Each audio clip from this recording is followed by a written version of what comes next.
if you're planning to be a healthcare assistant, please continue on your journey. It is a very rewarding journey emotionally.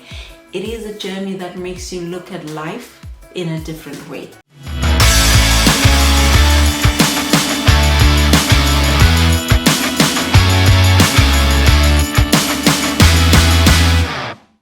Before we begin this video, let me start off by saying that when I became a healthcare assistant, it was something that I had been thinking of doing for a while. I had been working in corporate for a very long time. I had also run my own business and sold it. So I had done everything in the corporate space that I wanted to do. And for a long time, I've always wanted to be a nurse. That's something that I've always wanted to do. When you work in corporate for a very long time, the life of sitting behind a desk can be a bit boring, especially if you're working from home. After some time, I felt that something was missing. So I wanted to be a nurse to sort of give back. In life, I have been very privileged that a lot of good things have happened in my life, and I wanted to give back and in a way look into my life and sort of find, it's very hard to put in words, but sort of find a purpose, if that's the best word I can find, sort of find a purpose in life. So I decided to work as a healthcare assistant. Starting off as a healthcare assistant, I wanted to study nursing at the same time. So I actually applied to study nursing, and I actually got a place at DCU. And I was very excited that I was going to university to study nursing. So I was going to start university in the following year. So it was just a natural choice that I start out as a healthcare assistant and work sort of in the field that I would be working in once I had graduated as a nurse. So I got my job, and when I first started out as a healthcare assistant, I worked in a wonderful nursing home with a wonderful manager. That is why I worked there for a very long time and didn't leave, because for the bulk of the time, it was a very nice place to work in. When I was working there, when I was working as an HCA, I just realized that it is not as it seems. It is not as what I thought it would be. And when the time came for me to go into nursing, I was like, I'm not doing this. I'm not doing this because I worked in the sector and I see what nurses go through, and I didn't want that. So I was like, this is not the career for me, and I chose to go back to corporate. Now, I've quit my job as a healthcare assistant, as you can see from the title of this video, and I'm going to tell you some of the reasons why I've quit my job. Now, please, if you are planning to be a healthcare assistant, do not take my experience and decide not to embark in the career. It's just that for me, these are my choices. These are my reason why I've decided to leave the career and do a complete 360 and go back into the corporate sector. So if you're planning to be a healthcare assistant, please continue on your journey. It is a very rewarding journey emotionally. It is a journey that makes you look at life in a different way. So go ahead with your journey. If you decide to become a healthcare assistant and then decide that, look, this is not for me as well, at least you tried it out and you don't have that regret that I wanted to be a healthcare assistant and I watched Satini's video and I decided not to. Please continue on your journey. Now, the first reason why I left. So I worked for private nursing homes. And the thing with private nursing homes is that there's a number of things that when you work there are not the best. Now, first of all, nursing homes in general, they pay a very low wage. That is the first thing. And when I have compared between the HSC run nursing homes or working in an HSC hospital and working in a private sector nursing home, I'm not talking about private hospitals or anything like that, just the private nursing homes. Usually most private nursing homes, not all of them, most private nursing homes or semi-private nursing homes, the pay is not very great.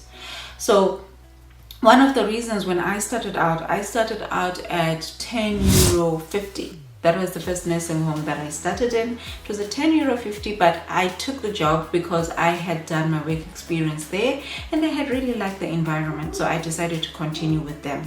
But the pay, sorry about the dog barking in the background. It's my neighbor's dog. He usually barks at night, but today he was like, Sutini is shooting a video, I'm going to bark. But anyway, the pay was very low. It did go up for me as I went, as I stayed longer in that nursing home and I became a senior healthcare assistant. It did go up, but the money was not the main factor why I left.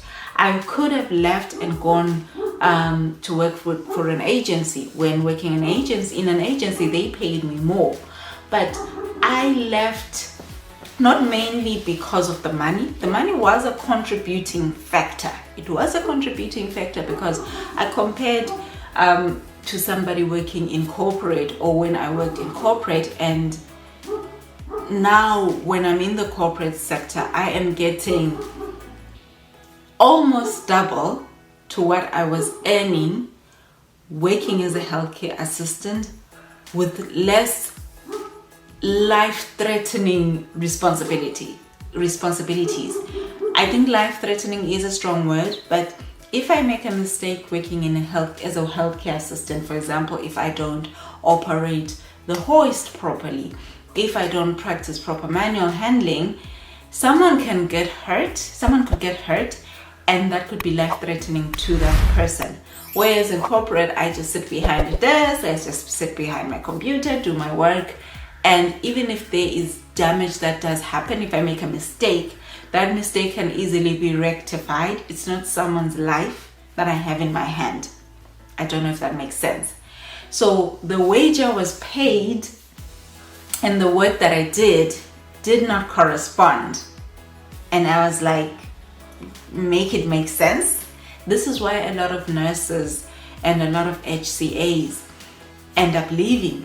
It's very sad, especially for nurses who go to school for 3-4 years and they come back and they are treated like, they're treated like nothing, and the pay that they get is absolutely nothing in comparison to the work they do. That was one of the reasons why I left, the salary. But again, it wasn't the main reason. It was a contributing factor. The money was a contributing factor, not the main reason why I quit my job as a healthcare assistant. The second reason is short-staffedness. When I started out as an HCA, I remember we used to work 3 of us on the floor with a certain number of residents. When things got bad, there was a time when it was only 1 of us on the floor with the same number of residents. If I got to a shift and they said everybody is there, I would be like, are you joking? Everybody is actually there. Nobody rang in sick. I think that probably happened. I could count the number of times when I got to a shift and nobody called in sick. I was guaranteed that somebody would call in sick at the very last minute and they wouldn't find a replacement. Even if they called in sick and there was enough time for them to find a replacement, they just couldn't find a replacement.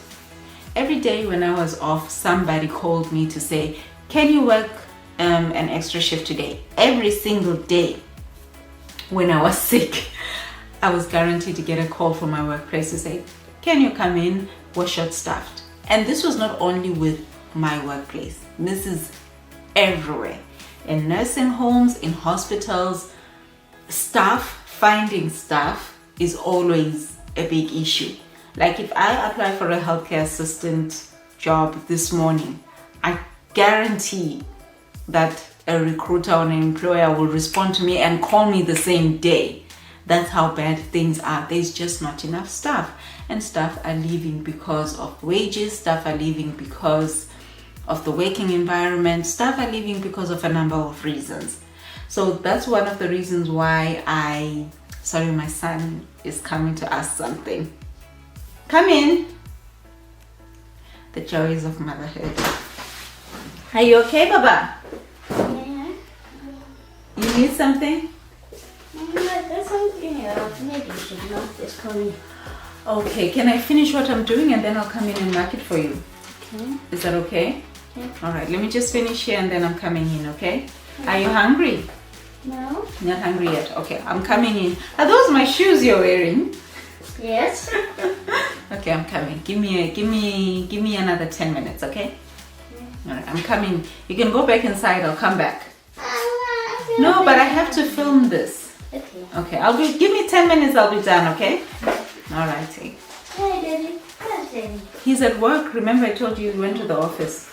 Oh, you did not say that. No, oh sorry. Bye.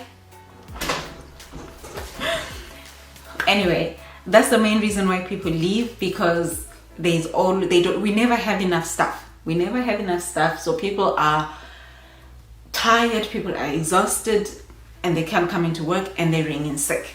Now, the second thing the third reason why I left is that when you work in the private sector, for example, even when you work for a recruitment agency who will pay you a really decent wage, there is no sick pay. There's sick pay, I know, if you work for the HSC, but if you work for the private sector, there is no sick pay in shift work. And for the life of me, I cannot understand why this is so. Because, for example, when I worked during the pandemic, I worked and I would get a cold. And because I had a cold, I couldn't come to work for a couple of days because I have a cold. But if I tested, and I could apply for some government support, but if I tested negative, I could not get the government support. I actually would have to pay back the government support that I got. So you would get sick, maybe you would catch a cold from a resident, your back hurts because you hurt your back at work, and you don't get paid. And for me, that was one of the worst things that I hated about working as a healthcare assistant. That was one of the things that I was like, so I'm sick because of my job and I cannot be paid by my workplace because I'm sick because of my job. And I was like, and whereas in corporate, I'm sitting behind a desk and I'm sick and I decide not to come to work. Maybe I have a cold, maybe I have a headache, and I still get paid. And I'm like, so me taking care of somebody's life is not the same as me sitting behind a desk. And why am I not being paid for sick leave? I don't know why. I do not know why this is structured like this in the private sector. If they could change this and actually pay people for the days that they're sick. I'm not saying pay me every day. I'm sick once every 3 months. I'm sick once every 6 months. Pay me. It's not a, you know, it would make me a better employee, you know? So that was another reason why I left. Now, when I was working as an HCA, this is, if you ask another HCA who's worked as an HCA for a long time, they'll say it's the same thing. Back pain. Back pain is something that happens to a lot of HCAs. Even if you do proper manual handling, we did proper manual handling, but because you have such a short time to do certain tasks, maybe in the morning you need to do personal care, and because you're short staffed, there's so many residents that you need to attend to, you end up not practicing proper manual handling for yourself. And because of that, with time, you end up hurting your back. Even if you are practicing the proper manual handling, you're on your feet a lot of the time for hours at a time, hours and hours at a time. And eventually your back starts to take a hit. I never saved any money when it came to my back. I attended a chiropractor, and whenever my back would start hurting, I attended a chiropractor, and that helped me with my back. So I don't have any very long lasting back. I still have backache sometimes, but I know I'm better off than some of my colleagues. I remember one of my colleagues, she woke up one day and she couldn't walk. She had been complaining about her back for a long time, and then one day she woke up and her legs couldn't move because of the back issue, and she had to go to the hospital and she had to be out of work for a couple of weeks. It was a big thing. So, and whenever I would work, I would always hear my colleagues complaining, oh my back is killing me. This was something that they complained about a lot. So your body, even if it's just not your back, your entire body takes a hit. Like when I would be off on my day off, sometimes I'll spend just one day just lying in bed, just resting, because of that's how exhausted, that's how much my body needed to rest. The last reason why I left was I had reached the ceiling. I had become a senior healthcare assistant, and that was basically the ceiling. Unless I decided to actually go and study nursing, I could not progress any further in my career.